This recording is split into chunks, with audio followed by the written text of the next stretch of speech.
High Plains Technology Center, turning education and training into workplace success. Oh, back to school, to prove to Dad that I'm not a fool. High Plains Technology Center, education at the speed of business. School is now in session.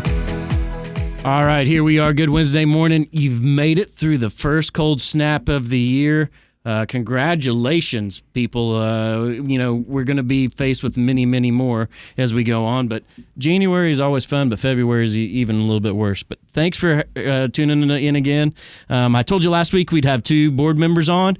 2 of them graciously are giving their time. But I really wanted to do this more for a little bit because, listen, they volunteer their time. This month is Board Appreciation Month, and you're going to find out a lot of things from their point of view more than it is just me spouting things and interviewing people at the school, because their opinion matters. And it matters very much because when it comes down to it in the food chain, they're at the top with things. So I'm going to let the 2 of you introduce yourselves, and I want you to say your name, a little bit about yourself, your background, and when you got on the board. Go ahead, Mr. Simmons. Hello, I'm Eric Simmons. I got on the board 2016. I work for Simmons Machine and run another company called Western Work Strings. And what was the other part of it? That's really about it. Yeah, kind of. Good enough. I mean, entrepreneur galore, right? Yeah. I wake up trying every day. There you go. All right, go ahead, Gary.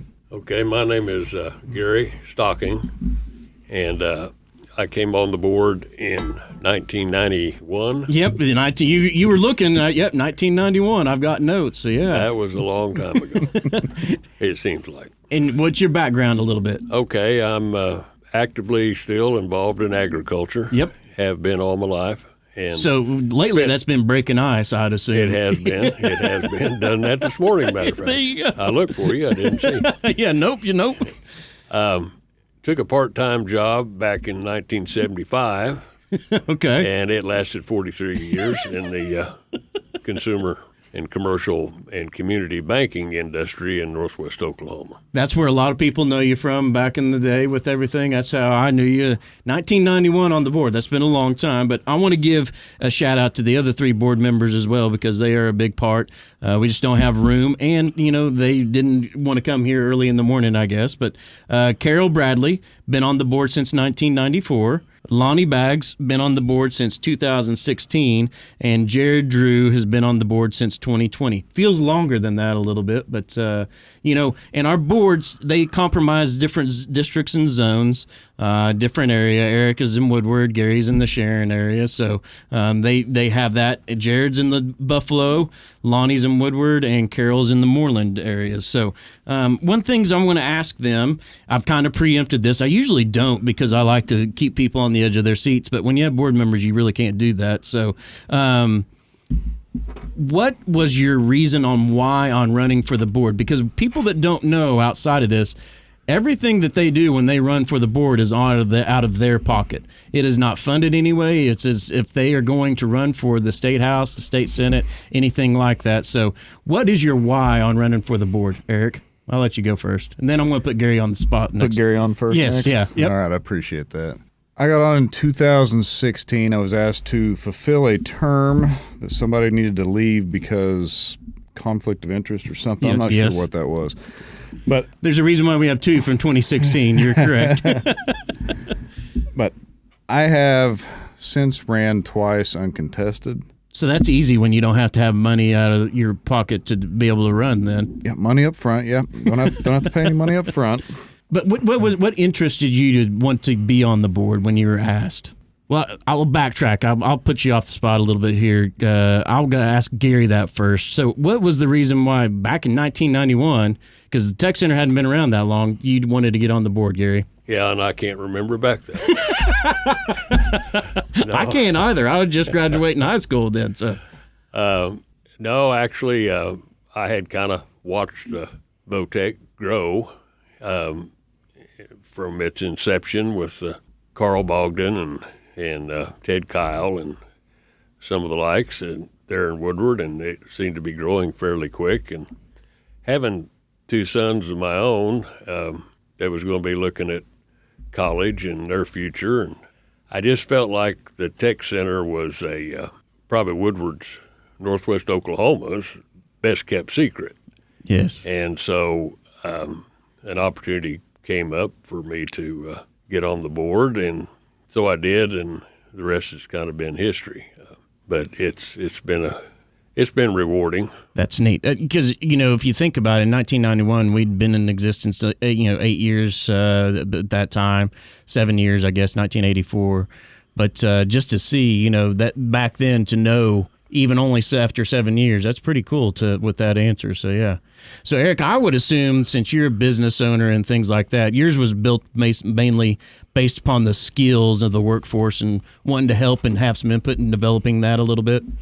Well, as a business owner and employer, the skills are definitely lacking out there, have been for quite some time. And I looked at it as an opportunity to see what was right, what was wrong, and maybe be able to have some input and do a civic duty at the same time.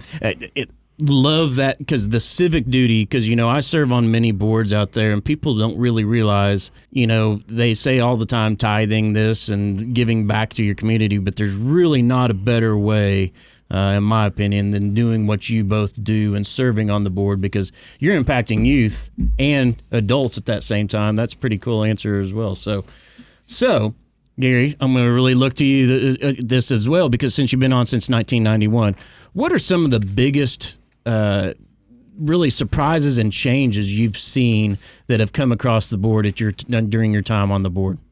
Well, probably the watching the school grow, watching it become something that wasn't too much thought of. Actually, it was kind of a last resort type thing. Yes. Back in 91 and before. And that could be, that is about the furthest thing from the truth today, anything I've ever seen. Yeah. You can go out to drive by the tech center at 10 o'clock about any morning you want to, and that is a big facility, and there is not a parking spot. It's kind of cool, yeah. It's kind of crazy. It really is. And I mean, when I first came on, I wanted to try to get the word out. Well, I don't know how I did it, but I guess I did. It's the credit to get, because you are the elder statesman on the board, 1991. Yeah, so who's going to deny that I did No one. it? Yeah, nobody's one. around. The crazy thing is even yesterday, with our full-time programs, they were out, but we were still rocking and rolling up on, in the other two buildings. And that's the crazy thing, too, is to think about the additions that you've even seen on the main campus, because it wasn't very big before, and it's a lot bigger now. A lot bigger. And then the two other buildings as well. So, yeah. Right. So what do you think is the biggest thing? I know 2016 is not as long, Eric, when we talk about things, but what do you think one of the biggest changes that you've seen that's been pretty impactful? Before we get any further along, 1991, I was in 7th grade, Gary. 7th grade. He went there. There he goes. Don't put that in. There's a lot of people think I'm a young guy. You are. Yeah. It took a couple of years of coming to board meetings and learning and asking. A lot of times it was the same questions over and over again to see what the answers were, whether it was the same, and learn how the meetings went and how the budgeting went. But something that I noticed probably 2 years in was each department was in charge of their own budget.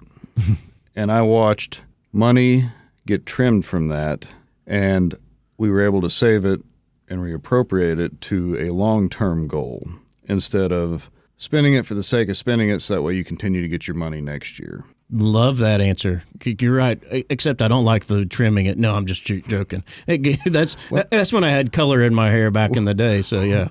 We've achieved great results. No question, without a doubt. And you're right, because, everybody doesn't understand there's a little bit different silos. Even when I have Dawn on or Vicky is on, we're all in our own silo, but we really pulled together. And it's also due, and Barkley and I have talked about this, due to our size as well. We're not the giant behemoth, Francis Tuttle that has 9,000 employees or whatever need be, but we have around 70 at the current time, I think. So it's kind of cool to think. So what do you think, if you were out there explaining to the public, what do you think there's one thing, because I think you mentioned one in my opinion, but what do you think there's one thing that the public really truly doesn't understand about being on a school board?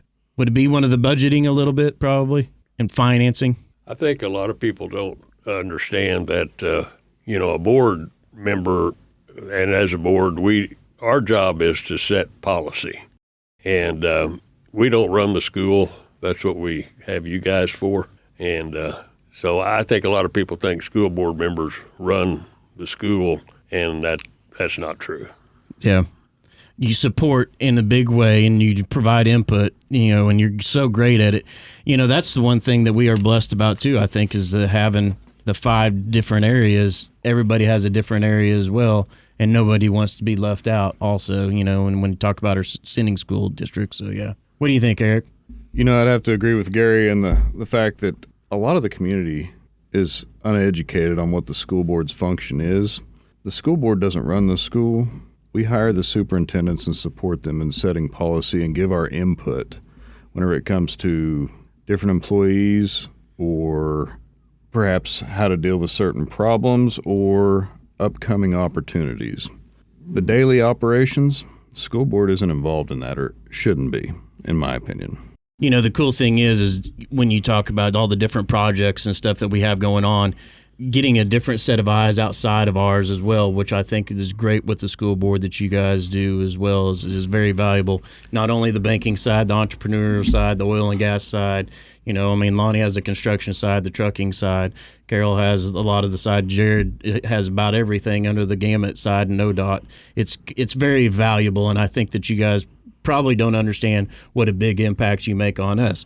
And speaking of that, but the public, I think one of the things that they don't understand as well is the continuing education that you constantly have to do as well.